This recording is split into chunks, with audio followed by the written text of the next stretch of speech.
बस एक छोटी सी रिक्वेस्ट है मेरी, कभी खुद को मुझसे न छीन लेना, क्योंकि मेरे पास तुम्हारे अलावा खोने के लिए कुछ नहीं है। रिया कबीर से हमें यह घर वापस लेके देगी। हमने उसे जीतना है, तभी कबीर खान की हार होगी। अगर वो किसी और को बेच देता तो ये घर तुम्हें कभी नहीं मिलता। उन सब से बचाने के लिए ये घर मैंने खरीद लिया। सिकंदर ने ये घर सेठ आदम के पास गिरवी रखवा दिया था। वो ये घर किसी और को बेच रहा था। वो थी ना आसमा, इस घर को लात मार के गई थी अपने बाप के घर। देख लो, ना बाप रहा ना घर। मेरी बहन को दुश्मन के हवाले कर दिया। मुझे ये कह के तो बाद में तलाक दिलवाएंगे, कबीर को बेइज्जत करेंगे। वो तलाक क्या हुआ? तुम जैसा बेटा होना तो ऐसे दुश्मन पालने में बड़ा मजा आता है। कबीर, कबीर आ गया मेरा शेर।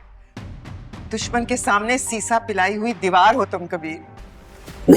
कबीर खान ने बहुत सारे पैसे और बहुत चालाकी से यह घर खरीदा है। अब किसी तरह हमने यह घर उससे वापस लेना। कैसे? रिया नाजरीन, ड्रामा सीरियल मन मस्त मलंग की आने वाली एपिसोड बहुत ज़्यादा ज़बरदस्त बनने वाली है। नेक्स्ट एपिसोड में आप देखने वाले हैं जब से कबीर खान ने सिकंदर खान का घर ख़रीदा होता है, कबीर खान का सिकंदर खान के घर बहुत ज़्यादा आना जाना हो गया होता है और सिकंदर को ये बात बिल्कुल भी पसंद नहीं आती। और सिकंदर जैसे ही घर वापस आता है तो देखता है कबीर उसके घर से निकल कर जा रहा होता है और सिकंदर खान बहुत ज़्यादा मजबूर हो चुका होता है। वो चाहते हुए भी कबीर खान को नहीं रोक सकता। वो इस सब का कसूरवार किसी और को नहीं बल्कि अपनी बहन अस्मा को ही समझ रहा होता है।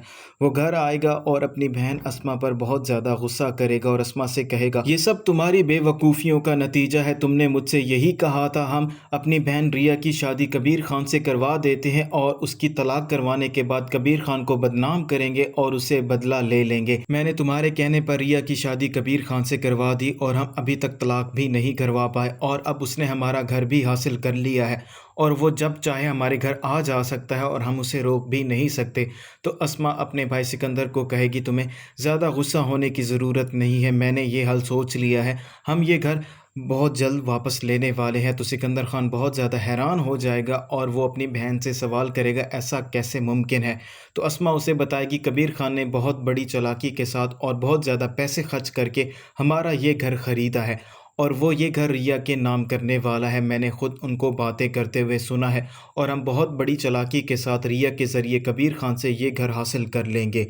और वहीं दूसरी तरफ रिया कबीर को अपने घर मिलने के लिए बुलाएगी और वो कबीर से कहेगी, तुमने बहुत बड़ी नाइंसाफ़ी की है, तुमने हमारा घर ख़रीद लिया है और तुम्हारा सरासर यही मकसद है कि तुम हमें इस घर से निकाल दो। और रिया की बातें सुनने के बाद कबीर को बहुत ज़्यादा अफसोस होगा और वो रिया से यही कहेगा, मैं कभी भी तुमसे कुछ भी नहीं छीन सकता।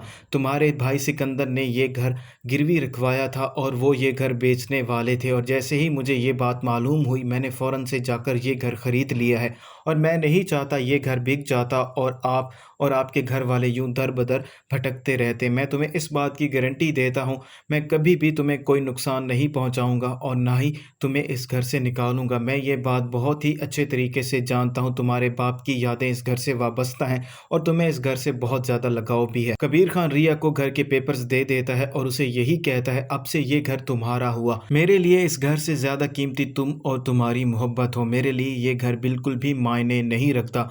और अस्मा ये सारी बातें सुन रही होती है और अस्मा यही प्लान बनाएगी, रिया के ज़रिए हम ये घर दोबारा हासिल कर लेंगे और हमें अब इस घर की कोई कीमत भी अदा नहीं करनी पड़ेगी।